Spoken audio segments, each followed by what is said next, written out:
following announcement has been paid for by the New World Order. And Hogan comes out with Disciple, screams, "That's my belt. Kevin Nash can't do that." Disciple says, "Nash, Kevin Nash, Kevin Nash." Someone threw glitter on Eddie. I was mad for him. That was so unnecessary. Yeah, I know. I noticed you didn't try to throw it on Goldberg. He hits Kidman with a spear, and he starts repeatedly smashing his head into the mat, I guess setting an example for people that with his matches. Shivani's like, "Oh, that could be really abrasive. You can get in your eyes. You can even inhale it." Yeah. It's not about the impact. It's about what other things can happen with When did Bulldog just decide to do sharpshooters? What is this big muscular ass doing sharpsharpshooters for? He should be going for submissions, not just punching it, because the whole match he was just literally punching his knee. Yeah, he Is was. that lucha, though? I think so. Chavo's a Guerrero. Yeah, but it was traditional. He's got the name. It automatically counts.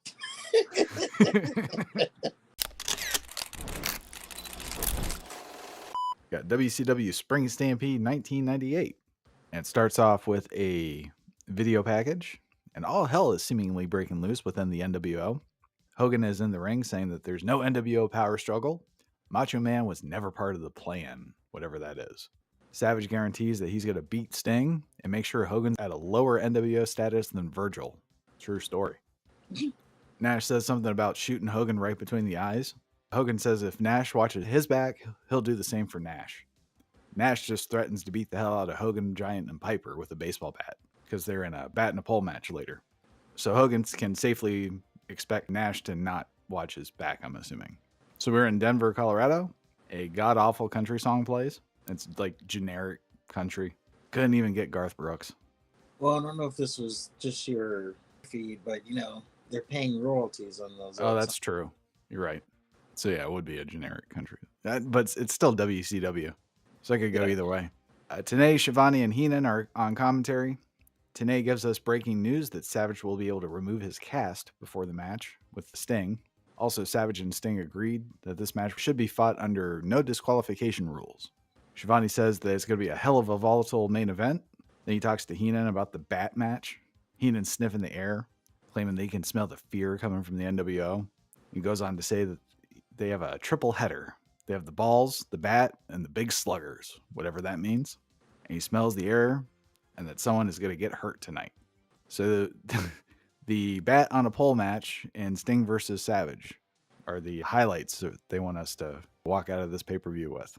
Keep that in mind. Yes. But my highlight was about to come up here shortly. That'd be Saturn with Billy Kidman versus Goldberg. Yes. The flocker in the crowd. Boy, did they have an easy job or what? Just sit and hold signs up. Yeah. And this is the first time they're acknowledging Goldberg's undefeated streak. I believe he's 73-0.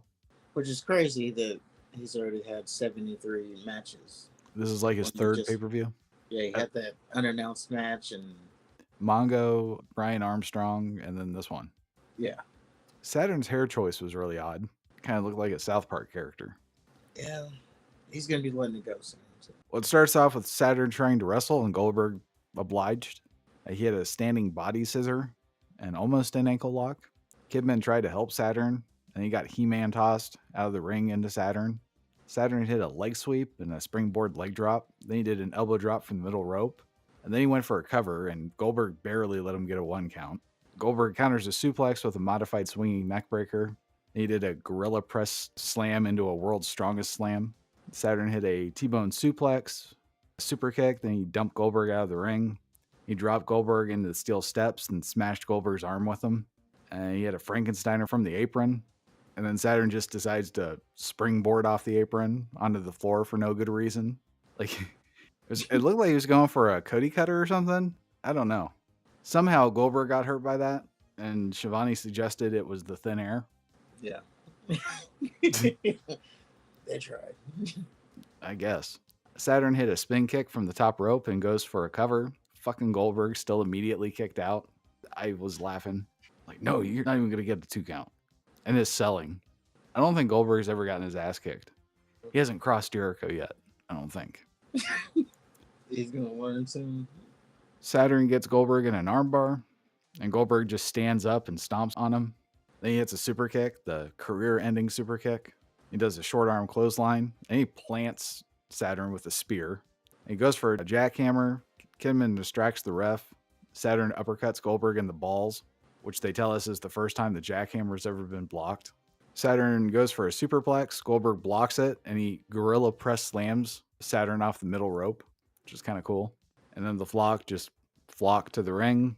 Goldberg kicks all of their asses. He hits Kidman with a spear. Then he starts repeatedly smashing his head into the mat, I guess setting an example for people that fuck with his matches. And then Saturn catches Goldberg from behind, locks in the rings of Saturn. Goldberg just powers out. Allegedly, it was the first time someone's broken out of the rings of Saturn, but I don't know. I seem to remember somebody else doing that. I'm too lazy to fact check. Yeah, we're taking at their word. Yeah. So Goldberg lifts Saturn up into a fireman's carry from the rings of Saturn position. Then he turns it into a jackhammer. And he almost dropped Saturn, but he didn't. And it was all muscle. It was really impressive. 1, 2, 3. Yeah, it didn't look good at first, but on the replay, it was like, no, he actually got him up. Yeah, not a bad little match. Obviously, just a exhibition for Goldberg. I thought he went a little too long, but that's okay. Like, Goldberg had too much offense against him. This is not the Goldberg I remember. But I never watched him on pay-per-view, so it does seem that his pay-per-view matches go a little bit longer. Just a little, yeah. And, I mean, there was interference. Yeah. Well, up next is Chavo Guerrero Jr. with Eddie Guerrero versus the Ultimo Dragon. And Eddie came out carrying a white towel. Both of them were wearing shirts that said Eddie Guerrero is my favorite wrestler. Someone threw glitter on Eddie. Boy, did they. Yeah, that sucked. I was mad for him. That was so unnecessary. Yeah, I know. Why couldn't you just throw a battery at him or something? And it was also funny that it only happened that one time. I noticed she didn't try to throw it on Goldberg. No. Tenay informs us that if Chavo wins this match, he will be propelled into the upper echelons of the Cruiserweight division. However, if Ultimo Dragon should win this match, Eddie has vowed to be twice as tough on his nephew Chavo. It starts off with some good old-fashioned wrestling. Eddie put his towel over his head after Dragon kicked Chavo's ass. Like, anytime Dragon did a good thing, Eddie would just kind of turn his back and put the towel over his head. Disgusted. Yeah. Dragon got Chavo in a standing figure 4. Eddie screamed at Chavo to get out or be a wimp. Chavo locked in an Indian deathlock chinlock combo.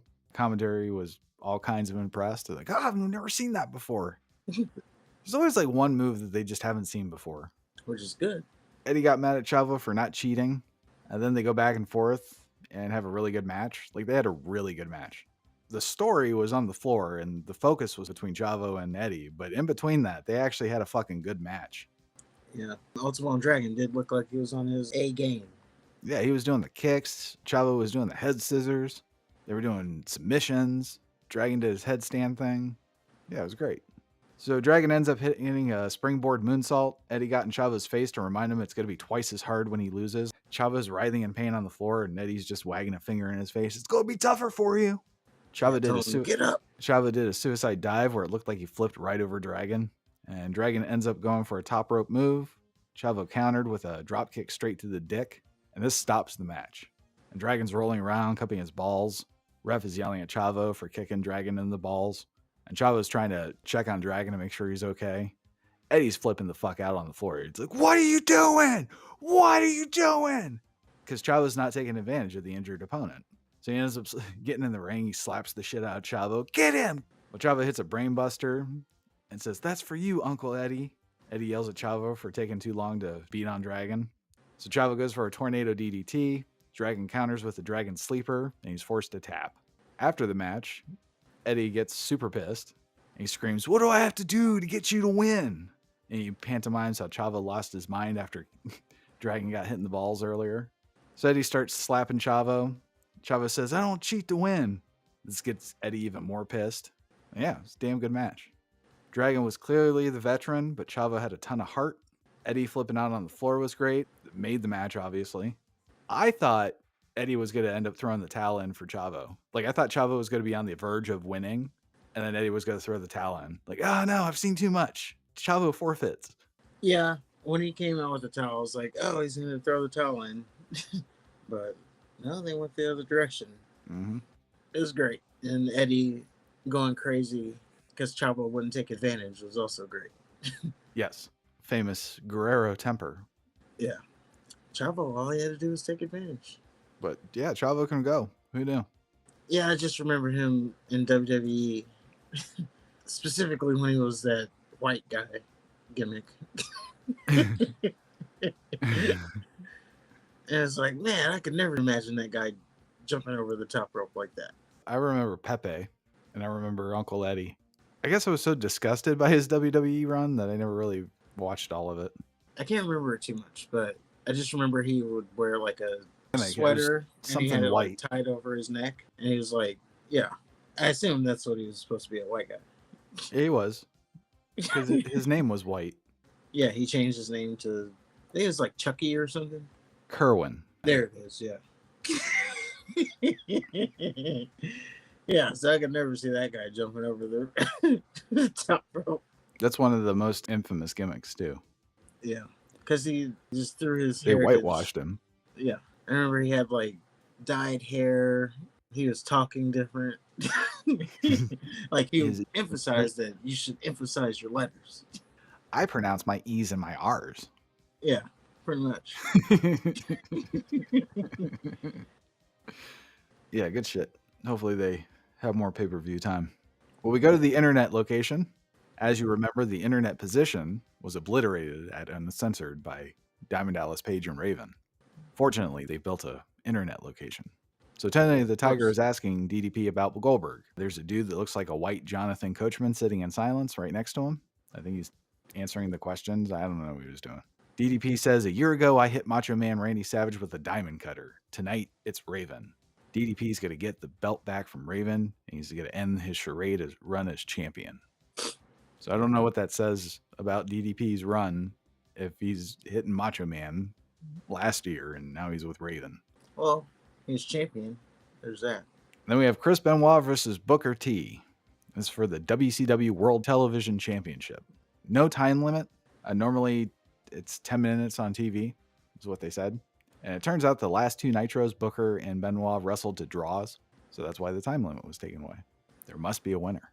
And it was definitely news to me that there was a time limit on the title. Really? Yeah, I didn't remember that. I remember when Regal was the television champion, he was either about to lose or about to win, and the bell just rang. And I'm like, what the fuck? And then the announcer said, the time limit has expired. And then whoever was champion got to keep it. And they were like, oh, well, yeah, it's the television championship. Yeah, thinking back, I don't remember too much of the TV title. But yeah, it was news to me. Well, it starts off super intense. Every time Benoit starts to get something going, Booker has his number. Booker at one point holds the ropes open for Benoit, inviting him to get back into the ring. Benoit gets control after knocking Booker out of the ring and nails him with a devastating chop in the corner. Then he hit a diving headbutt early. Booker gets foot on his ropes. It was very anticlimactic. Benoit just nailed the champion with his finisher, and he went for the win. There's no drama, no suspense, no nothing. They both exchanged suplexes. Benoit hit his rolling German suplexes. Benoit hit a belly-to-back superplex. And then Booker reversed an Irish whip and caught Benoit with a spine buster. He hit a pancake and did a spin-a-rooney. He went for the axe kick and ended up hitting the referee. And Booker was checking on the referee, and Benoit just locked in the crossface. And they did an ambiguous thing where Booker slapped the mat while he was crawling to the ropes, and they tried to say he was tapping out. I don't know. They tried to create controversy. Yeah, it's like, oh, was he tapping out or was he reaching for the rope? Right. Well, Benoit picks up the referee and revives him. Booker, showing continued disregard for the ref's well-being, does a Harlem sidekick and barely made it over the ref, and he struck Benoit 1, 2, 3. After the match, medical staff came out to check on the referee while Benoit paced back and forth all pissed off. And during the replay, we saw that Benoit intentionally pulled the referee in the way of Booker's axe kick. Don't know what to make of that. He pulled the ref in the way. So he knew that the ref wasn't there when he went for his finish, but he still went for it. And then, yeah, that was a little creative finish there to jump the ref and hit the scissor kick. Yeah, I just thought it was risky after you just took the referee out. Well, he had to make sure to clear him. And he did. Maybe a heel turn for Benoit is underway. He did have like a scowl on his face the whole time coming out. That's how you know he's a heel. Of course. Up next is the British Bulldog with Jim the Anvil Neidhart versus Mr. Perfect, and he's with Rick Rude. A policeman spends a really, really, really long time handcuffing Neidhart and Rude together for some reason. Even more bizarre is Neidhart is shirtless with a grotesque physique, wearing, I think it was sweatpants or something. His gut's just hanging out. Looked like he had 10 beers before coming out to the ring. Bulldog and Perfect proceed to have a match. Perfect had a brace, so Bulldog targeted it. Rude tried to crawl in to interfere, but he was handcuffed to Neidhart, and he couldn't do dick. Bulldog eventually went for a sharpshooter. I guess that's his thing now. When did Bulldog just decide to do sharpshooters? What is his big muscular ass doing sharpshooters for?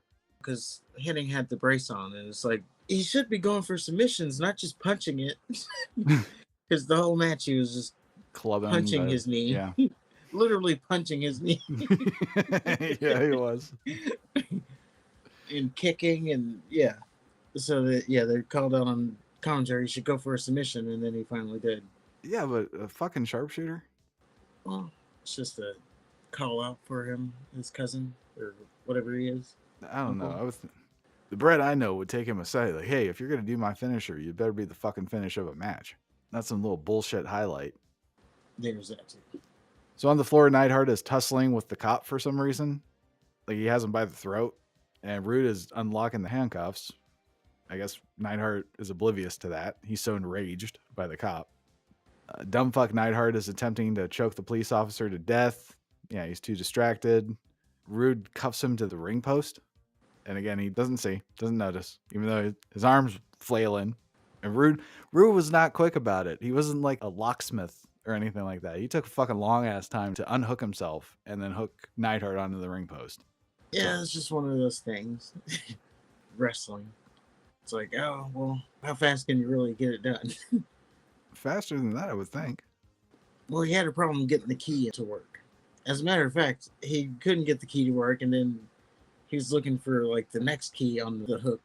I guess if you're gonna do this type of thing, you should only have one key, and it's the key that works. Like, I know you want the visual, but you put other keys on there, they're gonna try it, and then that key's not gonna work. So, I gotta go to the next one. Or just put 10 copies of the same key. Or that, yeah. So somehow Perfect got out of the sharpshooter. I don't know how. They didn't show it. He drove Bulldog's head into the turnbuckle. 1, 2, 3. That devastating turnbuckle crunch thing. Those are only the weakest finish that there could have been. Yes. Perfect's WCW run is very disappointing. Yeah. After the match, we find out that the police officer was Virgil. Rude and Perfect beat the fuck out of Bulldog. Neidhart tries to beat Virgil with his nightstick, but stupid fuck is still handcuffed to the ring post. Somehow Virgil ends up with the nightstick and gives it to Rude and uses it on Bulldog. And Virgil's beat Neidhart's ass on the floor. Rude chokes Bulldog and Neidhart out with the nightstick. And yeah, probably could have done without this match. That's fair. They really put it on him, though, at the end of the match. But it's like, I don't want to see him get revenge. If I was watching this in real time, I'd be like, you know what? I'd be okay if Bulldog and Neidhart just took the ass whooping and moved on. But yeah, they're going to have to get it back. Yeah. We have Prince Iaukea versus Chris Jericho. It's for the Cruiserweight Championship. Jericho came out with a microphone, tells the crowd he wants them to want him. Says he loves Denver because there's always screaming Jerichoholics chanting his name, like right now. No one was chanting his name. Then he proceeded to dedicate the match to Dean Malenko, who's currently residing in the Where Are They Now file. Then he tells Malenko, who's at home eating potato chips, guzzling Coke, that he can live vicariously through Jericho tonight. And his ring gear was pretty cool. Well, Iaukea completely outclasses Jericho to start the match. There's a cool spot where Iaukea drop-kicked Jericho when he was skinning the cat, although he was taking a really long time to skin the cat. Jericho got control by guillotining Iaukea onto the ropes with a drop toe hold. And he took a long-ass time to ultimately jump face first onto Iakea's foot. Jumps on his foot, did little poses and everything. Iaukea hits a weird-looking Samoan drop, then a springboard forward roll. He goes for a roll-up. Jericho blocks it, tries to lock in the Lion Tamer, and Iaukea gets to the ropes. Jericho goes for a sunset flip. Iaukea blocks it, almost gets the pin. Both of them climb the top rope, then fall off. Tenay actually suggested that Jericho was going to attempt a Frankensteiner where they were both standing on the top rope. Jericho goes for a second Lion Tamer, almost gets pinned. He sits IK on the top rope. IK fights, knocks Jericho off. Then IK goes for a complicated sunset flip. Jericho blocked it, locks in the Lion Tamer. The Prince is forced to tap. After the match, Jericho takes IK as towel. And yeah, obviously building to a big payoff with Malenko. Yeah. Jericho's doing great with his little gimmick. I don't know. I find it entertaining. It's hit and miss for me. Like he's taking forever to jump on the guy because he's already celebrating, and his little pin where he puts the foot on and flexes his muscle. They even called out, that never works. Yeah. But yeah, we're going in a good direction with Jericho. Well, it's time to go back to the internet location.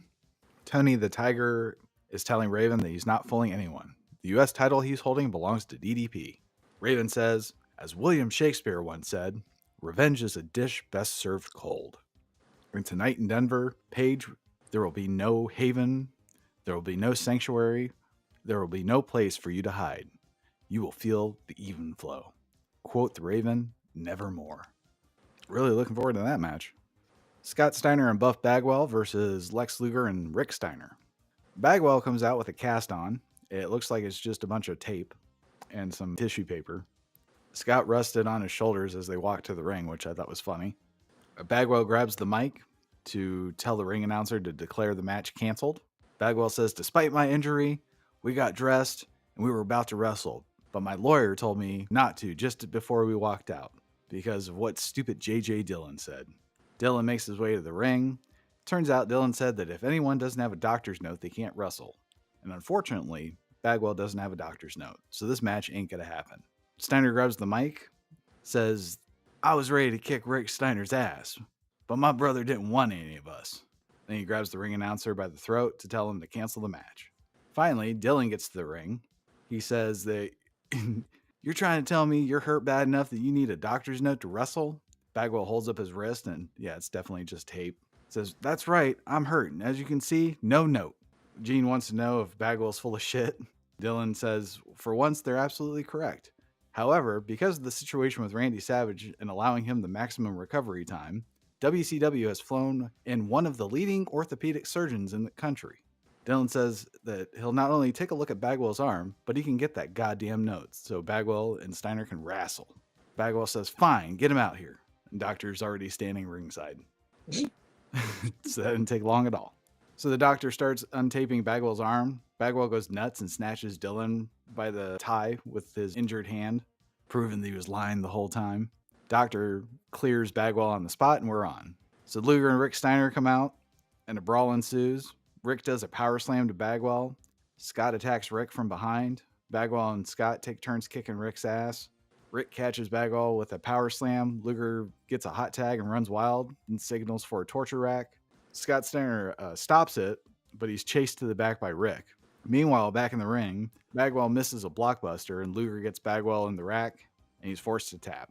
And it's worth noting that Rick Steiner was still in the corner, so Scott just ran. He wasn't chased.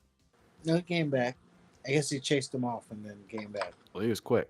But yeah, I thought the bit with Bagwell was entertaining. Then they had a match. It was a Luger match. J.J. Dillon, every time he is involved with something, it just feels like I'm watching a carnival. Yeah, I can see that. Like he's very Carney-esque. He's old school. Not that it's a bad thing, but I don't know. There's something like way over the top about everything he does. It's a different vibe than the realistic vibe they're trying to give. Yeah. But for the most part, they're entertaining. Like, oh, your hands hurt? What just happened to happen? It's like very hokey carnival type. Mm-hmm. And we got grabbed by the throat. Do you realize what you just did? Yeah. But it's not, again, it's not that it's a bad thing. It's just something that I noticed. Big Papa Pump is starting to get fleshed out. Yeah. We got the graffiti tights. Now we just need that chainmail. Chainmail and the steroid veins. Yeah. Well, Mean Gene's in the back, and he tells us that someone showed up at Spring Stampede that leads Mean Gene to believe that someone else from the NWO will come back or something. And we can find out all about it by calling the WCW hotline. Yeah, we can't talk about it on the air, but we'll talk about it on the hotline. And that's it. Thanks, Mean Gene. La Parka versus Psychosis. This was an unadvertised match. Apparently, La Parka hit Psychosis with a chair, so now it's on. And La Parka starts the match off by dancing and then spitting on Psychosis. At one point, La Parka called Psychosis a puto, which I thought was funny. I laughed. Psychosis did a cool looking springboard Frankensteiner. He had to jump backwards to get to La Parka. He had a suicide dive to the floor. And he even said, "Now, why would you do that? It's never occurred to me to run at somebody as hard as I can, jump over the top rope, and then hope I hit my opponent." That's basically what you're doing. La Parka does a moonsault to Psychosis to the floor. Psychosis did a Frankensteiner while La Parka is sitting on the top rope. Looked awkward as fuck. Also, around this time, I realized the crowd doesn't give a fuck about what happens to La Parka or Psychosis. The crowd did not care, obviously, about lucha wrestling. At least these lucha wrestlings. I don't think they cared about any. Like, remember a couple weeks ago, that guy had to sign lucha wrestling equals bathroom break. I don't know. I felt like they were into Dragon and Chavo. Was that lucha, though? I think so. I think that was more traditional. Chavo's a Guerrero. Yeah, but it was traditional. He's got the name. It automatically counts. Put him in there. Yeah. Just like Bobby Lashley's always in street fights. Yeah. Psychosis hits a corkscrew moonsault from the top rope to the floor. Parker starts pulling Psychosis up after pin attempts, showing that he's cocky. And Psychosis ended up missing a splash one time. Parker hit a Alabama slam a second time, and he just pulled him up after these pin attempts.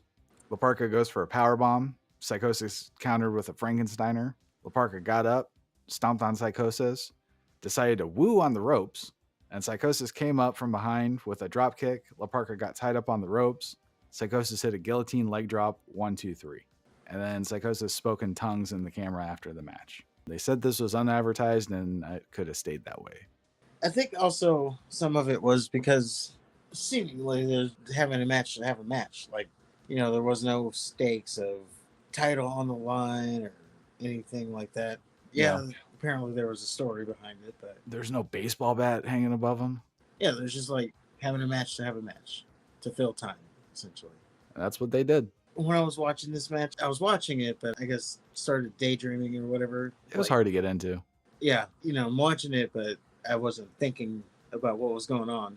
And because of that fact, I thought I was watching AEW. Like, as I snapped back into it, okay, it's Penta versus, I don't know who the hell that guy is. So I thought it was Penta Jr. from AEW. And I was like, wait a minute, no, this is WCW. That's Psychosis and La Parka. I could see that, though. The Benoit and Booker T match was hard for me to get into because Booker's having such a good singles run. Mm-hmm. And Benoit's so good. I was expecting that to be just automatically the best match of the night before the bell even rang. And I don't know, kind of disappointed. Yeah. I mean, of everything, this was probably my toughest match to watch. Without a doubt. The perfect match was hard to watch. That was quick, at least. Yeah. And that had so much going on. You weren't really paying attention to the match. That's true. Well, commentary killed some time, hyping Sting versus Savage. Then they went to the Bat match, which was Hollywood Hogan and Kevin Nash versus Rowdy Roddy Piper and The Giant. And Nash and Hogan made it a point to come out separately. Nash gives Hogan a crotch chop when he wasn't looking. Giant and Piper came out as a team. Someone threw a Hogan shirt and hit Piper with it. At least it wasn't glitter. Yeah, he got off easy. Hogan tells Giant that he doesn't want to mess with him. He has enough problems with Nash, so you better watch your ass. So I guess this horseshit's going to be a regular tag match with a bat just hanging on a pole. And it starts off with Piper heading straight for the bat. Hogan stopped him, bashed his head in the pole. Hogan and Nash start working well as a team together against Piper. Piper eventually fought back, and he and Giant beat up Hogan.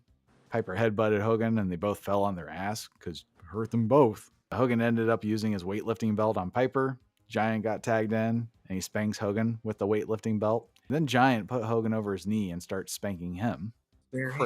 Piper goes crazy with the weightlifting belt. For no reason, Nash tells a beaten to shit Piper to get up and tag in Giant, and he does.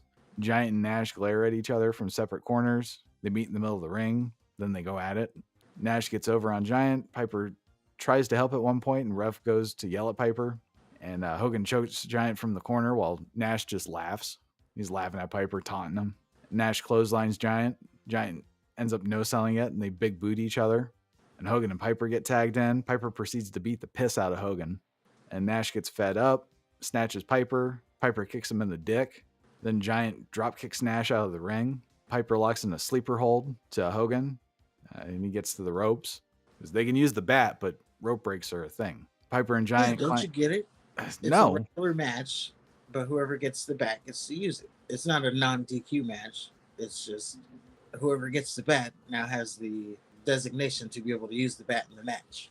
It's still weird. How does this not make sense to you? Oh, I don't know. I guess I'm just stupid. Piper and Giant climb the top rope at the same time to go for the bat. They get the bat. Nash flings the Giant off the top rope, and Hogan attacks Piper. He takes the bat from him and just throws it out of the ring. So all that was for nothing. And Hogan and Nash step on Piper's neck at the same time. And then the Disciple comes out with a bat. Hogan cracks Giant in the back with the bat. And the Giant was out for a long ass time. Now, last pay-per-view, the Giant got 2 baseball bats broken over him, and he was fine. But this one bat strike from Hogan, he's out forever. He wasn't expecting it, I guess. Okay. I don't think, whatever. So Nash grabs Piper, gives Hogan an opening. Hogan goes to swing for Piper's injured hip. Piper ends up sidestepping, and Hogan cracks Nash right in the midsection. Piper gets the bat from Hogan, cracks Hogan and Nash with it. Giant's still down, by the way. The Disciple ends up tossing the original bat to Hogan and grabbing Piper's bat. There's 2 bats now. It's so stupid. Hogan hits Piper with one of the bats, 1, 2, 3. And then Nash gets pissed off at Hogan.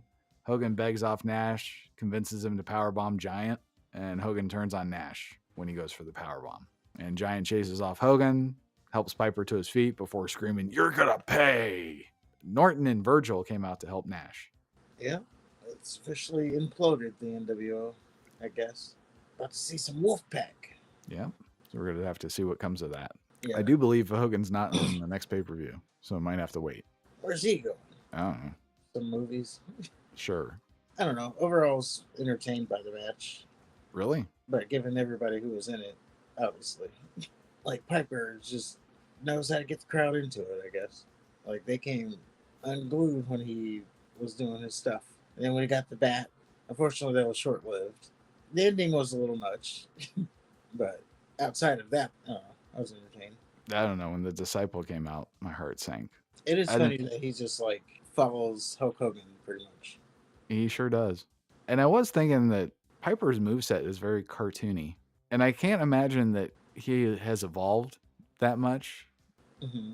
So I'm wondering, like, how can you watch Piper at any point in his career and think that wrestling is real? Because he's doing the wind-up shit and the little eye pokes. Just, I don't know. Yeah, he did the corner spot where he goes for the 10 punches. And then the eye Stops poke. at 9 and just pokes Hogan in the eye.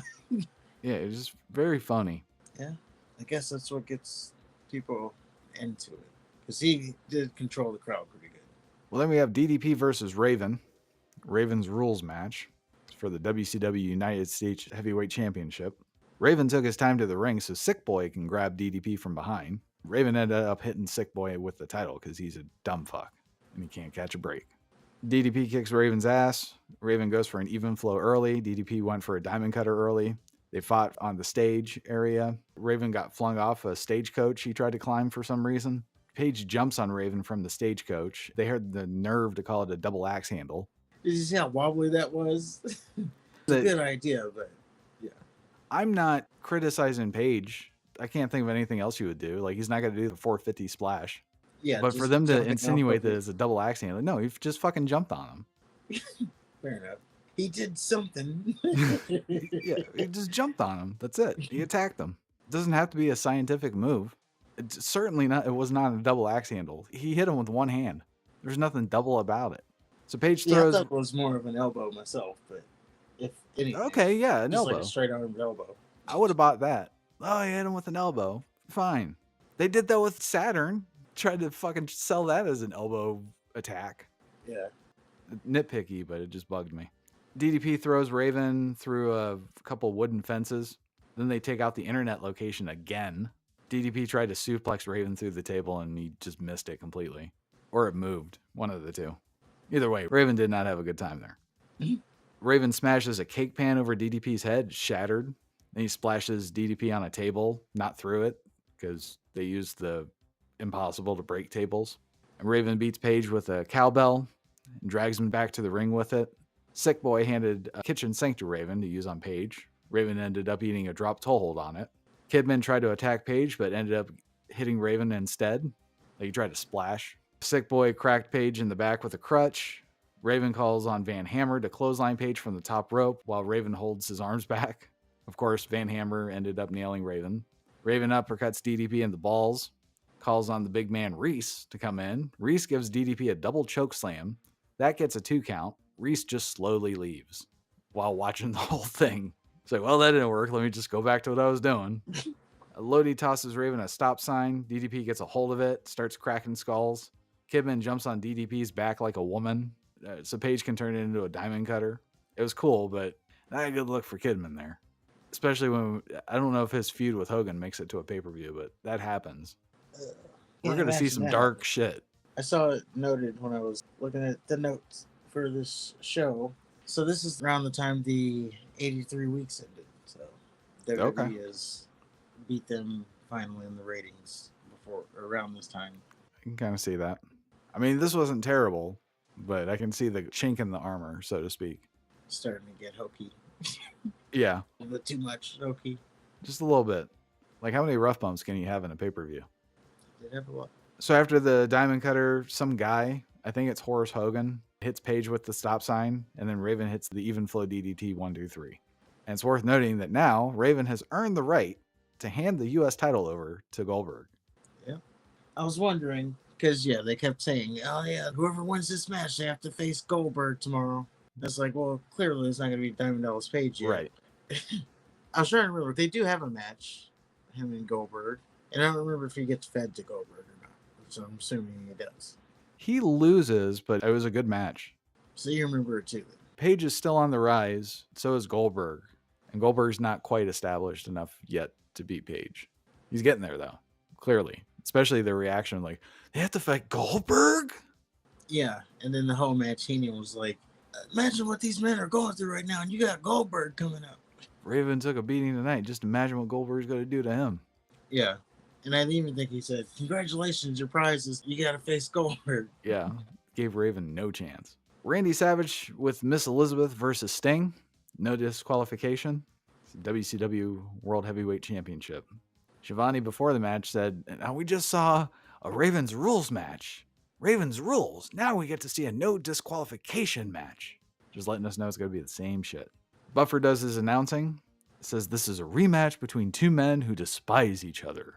A rematch between two men who respect each other. This is a no disqualification.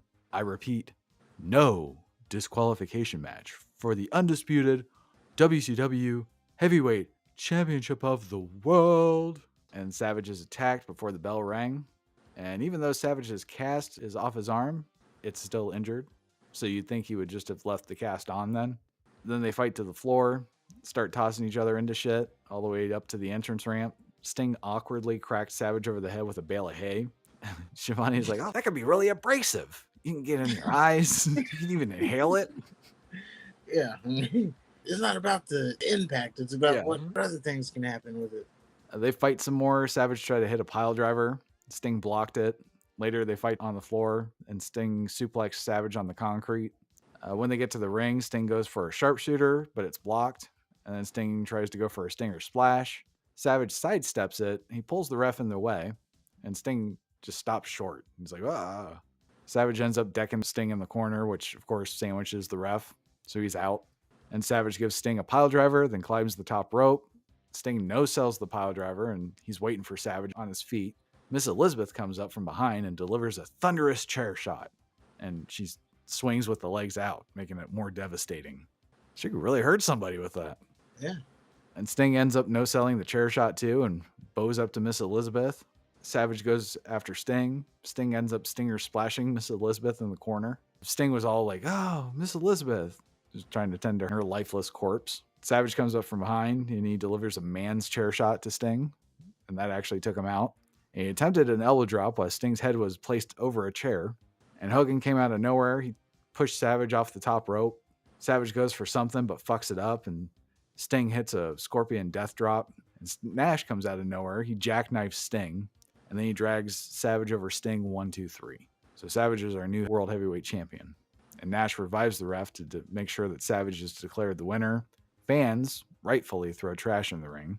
And Hogan comes out with Disciple. Hogan's livid, screams, "What's going on? That's my belt. Kevin Nash can't do that." Disciple says, "Nash, Kevin Nash, Kevin Nash." And then they point to the ring menacingly. And that was our pay-per-view.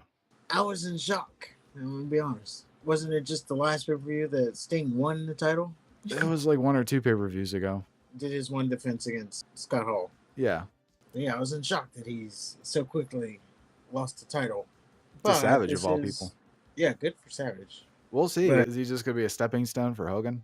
Apparently. Got it off Sting, brother. Yeah, as soon as he won it, I was like, I wonder how long he's going to hold that. Probably Monday Nitro. He'll pull a Kane. That's my title. Oh, you want a match? You got it. And then loses it that night. I would have expected Sting to hold it longer, especially if you're going to have a year-long story like that. They always brag about, oh, we had him in the rafters for a year, not saying anything, and then he just loses it after a couple of months. Yeah, within the last couple of months, essentially, he's won it and lost it. Not to mention the bullshit finishes with Hogan. You know what I'm saying? That one pay-per-view, he beat Hogan, and then by the next pay-per-view, he wasn't champion again, this being Sting, because it was that convoluted finish. So then he wins it back, and then he loses it again. But I also think this is like Attitude Era, so there was a lot of title changes in that era. So they probably had to do it to keep up with WWE changing titles so frequently. Oh yeah, the fans like title changes. It's unpredictable, or whatever. I guess. The trash in the ring would say otherwise. Yeah, so they were upset that Sting lost? I would think so. That and the bullshit finish. They might not like the fact that NWO is splitting up. I mean, there's a lot of things. There's a lot of things to be pissed off there. Yeah. I mean, obviously the NWO would have to split up eventually. I would suspect it'd be more of the Sting's short title reign, because we've been on this journey with Sting for a year. He pops up. We're behind him. He finally beats Hulk Hogan, but it's a bullshit finish. So the title's vacated for however long it was vacated for, a month, maybe 2. He finally beats Hogan. Still a bullshit finish, but he beat him. He held the belt until he defended it against Scott Hall. And then he lost it to Savage. Not even an up-and-comer, just a guy that's been there. And again, good for him. Yeah, good for him. Just very anticlimactic to the Sting story arc. Yeah, could definitely see that. But also, they're bringing in a lot of talent, too. So they got to get the title on people. You know, it's called the transitional champion. You want to transfer it to another guy, but you can't just do it straight up. This is where they have creative ways to transfer it to Hogan? Yeah. How do we get the title back to Hogan? I know we can do this story where he does this. Well, that was Spring Stampede. WCW Slamboree 98 is next. That is in Worcester, Mass. And our main event is Sting and the Giant versus the Outsiders. It's for the World Tag Team Championship. Before that, we have WrestleMania 29. It's marketed as WrestleMania New York, New Jersey. And it took place on April 7th, 2013 at MetLife Stadium, East Rutherford. 9 professional wrestling matches were contested at the event, with 1 match contested on the pre-show. In the main event, John Cena faced The Rock in a rematch for the WWE Championship. John Cena versus The Rock was the second time that a WrestleMania main event was back-to-back. First one being Bret Hart versus Yokozuna in WrestleMania 9 and 10. Other matches were The Undertaker versus CM Punk. This concluded a storyline revolving Paul Bearer's death, and of course, The Undertaker's WrestleMania undefeated streak. We had Triple H versus Brock Lesnar, no holds barred. If Triple H loses, he has to retire. I thought you retired last review. No, that wasn't a retire. I guess it really wasn't the end of an era. This was Brock's first WrestleMania since leaving for the NFL. Alberto Del Rio also faced Jack Swagger for the World Heavyweight Championship. It's the title's final defense at WrestleMania, as it was unified with the WWE Championship on December 2013. We also have Mark Henry versus Ryback, and also The Shield make their debut. At WrestleMania? Well, I mean, this is their WrestleMania debut. Okay. But that was our retro. Good stuff, for the most part. Starting to see the craziness. But on that note, if you agree with anything, let us know in the comments. If you disagree with anything, let us know in the comments. Don't forget, on your way out, to hit the like button, hit the subscribe button, go watch all of our other content. And survey says, one more for the good guys.